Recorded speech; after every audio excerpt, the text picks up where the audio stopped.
Confederate with 300 to goes in front, clear by a length. Majestic Palace starts to fight back. Wafif is on the outside of those, but it's all Confederate in the closing stages with 150 to go, still goes strong from Majestic Palace, who tries to close it down, but Confederate's in front and Confederate's gonna win it. Confederate's found another gear with 200 meters left to go. Confederate led by 2 lengths from IQ. Zafar third, Towers of Gold in fourth, but Confederate goes clear with 100 meters to go. It's all Confederate with Towers of Gold closing in late, then IQ, but it's going to be an easy win for Confederate by 3. 300 to go. Confederate has hit the front, the blue cap. Count Invicto, Buffalo Storm, Cody's down the inside. Sutherland is running on. 200 to go. Confederate hits the front, goes a length clear. Sutherland and Count Invicto out after it, but it's Pierce Stratum on Confederate. Sutherland is out after it, but Confederate is too good, and here's Confederate.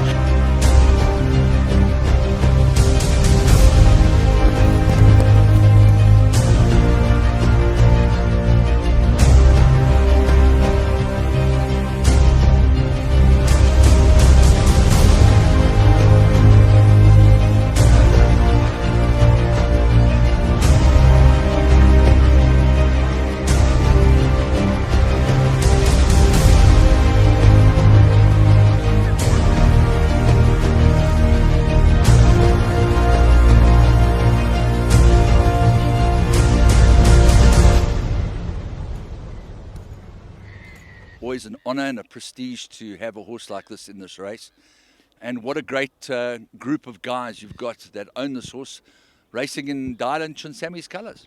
Yeah, you know, the top oaks to train for. Dylan Chinsami, champion supporter.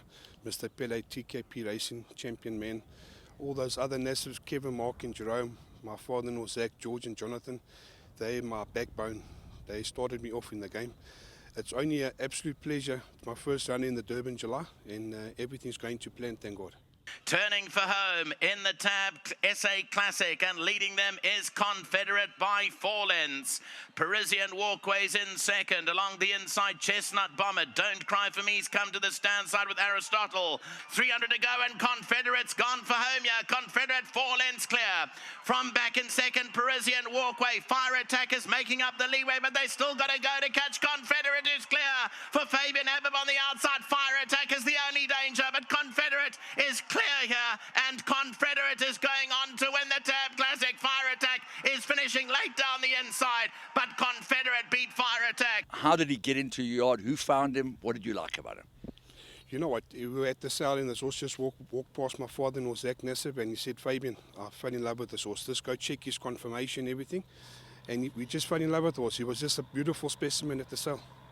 So from the time that he left the sale, did he come straight into your yard, or did he go to a spelling farm? How did it work? No, most of my horses always come straight to me. We give them the proper care and attention. We break them in.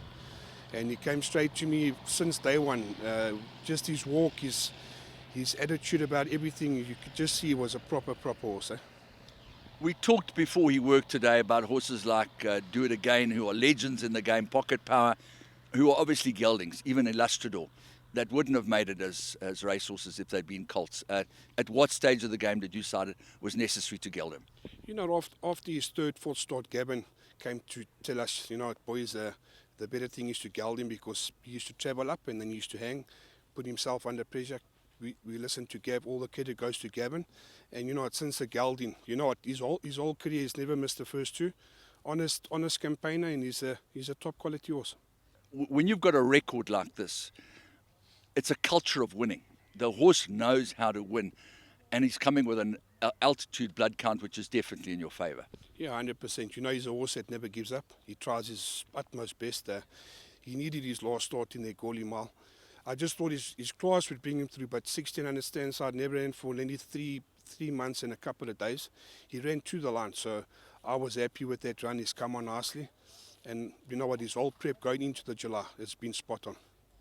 At what stage of the game of his career did you decide this could be a Hollywoodbets July horse? You know, especially after that classic one, to go start to finish in the sticky conditions, Turfentine stand side 1800. It's the most testing track in South Africa, especially when you go up that hill. And the way when Craig said he cantered him to the start, he says, boys, this is a proper horse. And to go start to finish, and he maintained it the whole way. And I thought from that day, I said, his main aim will be the Durban July. Riding arrangement, was it a no-brainer for you? You know, obviously we wanted Craig from the beginning, but he's contracted to that KSN's. But I took a chance. I heard Warren Kennedy coming up, champion of a rider. Couldn't ask for a better jockey. So, you know, it's all up to God at the end of the day. I'm happy with his draw. I was hoping for 10 and above because you don't want to be involved in the scrimmaging. We've got 1 or 2 horses to beat, but he won't disappoint.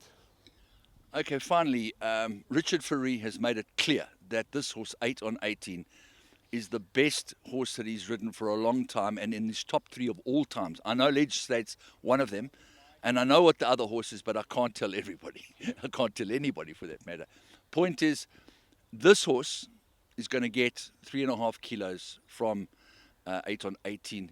Is that enough, given what this horse 8 on 18 has already done? You know what, taking nothing away from 8 on 18, is a top horse. It's not going to be easy with 57 as a 3-year-old, but he's a top animal. We have to respect him. But Confederate's in a happy space, and you know what, we're there for the enjoyment, for the fun, and we'll take them on. The chances of winning the Classic, both for the fillies and for the colts on the same day, I mean, those kind of success stories are normally reserved for the Oppenheimers or the Slacks or the Drakenstein studs, the Gaynor Ruperts of the world, because it's very hard to get horses that are that good. And you must have thought to yourself when you went to bed that night, you must be doing something right. Yeah, it's still unbelievable. I thought I was dreaming. You know, generally, like I said in my interview, people generally don't win one Group 1 in their lifetime, and we win 2 Group 1s in one day. He's got a culture of winning this horse. He doesn't know how to lie down. As Fabian said, his run in the Agoli was a very good run, but he hadn't run for a while, and it was the inside track short of his best. Well, it's the horse doesn't know how to give up. Gallops, I think you've seen the gallops. It's just got a. I mean, obviously we've got 8 on 18 to beat. A few other horses that are fancied, but you know, we're not 33 to 1 in the betting for nothing. I mean, but the horse has definitely got a chance. And you've got Warren Kennedy, former South African champion jockey of New Zealand. I mean, that's not what you call getting the cards for in the right place. 100%. The guy knows the tracks. He knows South African racing. He knows the ins and outs. He's so happy with the 14 draw. We were a bit disappointed, but he said, don't worry, guys. He's happy with the draw. You know, I'm just thinking about the logistics, because it's a big syndicate. The amount of money that is going to be spent on transportation, accommodation, the girls getting dressed up in their finery. I mean, you're talking about hundreds of thousands of rands to stand in that parade ring, but what an honor. Yeah, it's unbelievable. I mean, every friend, every family member wants to join me in the parade ring. Unfortunately, we're limited to the number of people that we can take in. I think there's six guys, shareholders in the horse. Just run us by the members of your syndicate.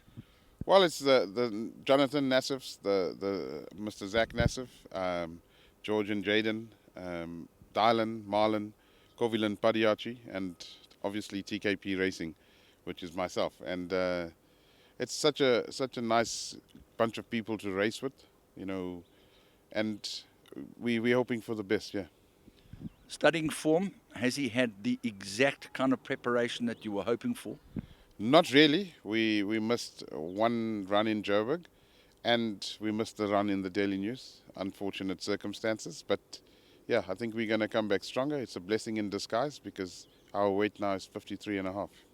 It so happened a few weeks prior to the Classic at Turffontein that shares became available in the sauce, and Trevlin was keen to get involved, and he did so, and the rest is history. The horse won the Classic, and that was their second Group 1 for the day. You know, having earlier won with the horse with Joey Sommer, Fiery Pegasus.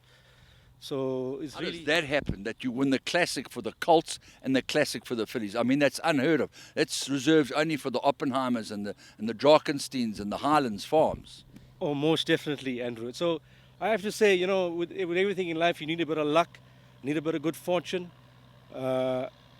And yeah, it was. You know, they're a great bunch of guys, and deservedly so. 2 Group 1s on one day. It's like unheard of. The honour of running in this year's Hollywoodbets July must be certainly one of the great highlights of your involvement in horse racing. 100%. You know, everyone's dream to have a horse in the July.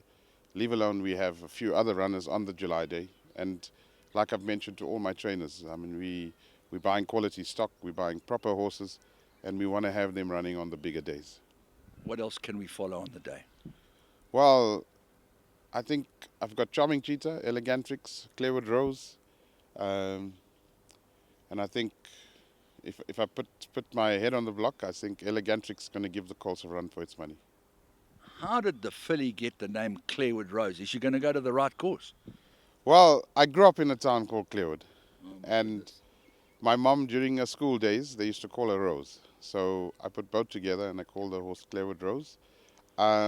Obviously, if Clearwood Rose wins on Saturday, the whole of Durban's going to erupt because of the hometown that I've grown up in. There'll be a lot of those guys at the course as well. You've got to catch them early. You gotta catch them early. So my son, 15-year-old, he's in the game now, and I tell everybody that he's got a knack for choosing pedigree. Him and Dylan sit and talk about pedigree all the time, and they've choosing all the horses. I mean, this horse Confederate, when the opportunity came around to buy it, we sat together, we watched every replay, and he said, "Dad, you will not go wrong buying this horse." And this was 2 weeks before it won the Classic. His workout this morning, his last piece of fast work, what did you feel? You know what, I was happy with his last workout. Couldn't ask for more. Was stretching out beautifully. Came back, couldn't even blow a candle out. But competitive July, so let's see what happens, please God. Parisian Walkways in second. Along the inside, Chestnut Bomber. Don't Cry For Me's come to the stand side with Aristotle. Fire Attack still got 6-7 lengths to go. Then Bust Up and Hounslow, Grey Jet. Further back then came Bacchus. Legend of Arthur's got to pick up his feet from there. He's a long way off the leader. 14-15 lengths. 300 to go and Confederate's gone for home here. Confederate 4 lengths clear. From back in second, Parisian Walkway. Fire Attack is making up the leeway, but they still got to go to catch Confederate, who's clear. For Fabian Habib on the outside, Fire Attack is the only danger, but Confederate is clear here, and Confederate is going on to win the Tab Classic. Fire Attack is finishing late down the inside, but Confederate beat Fire Attack.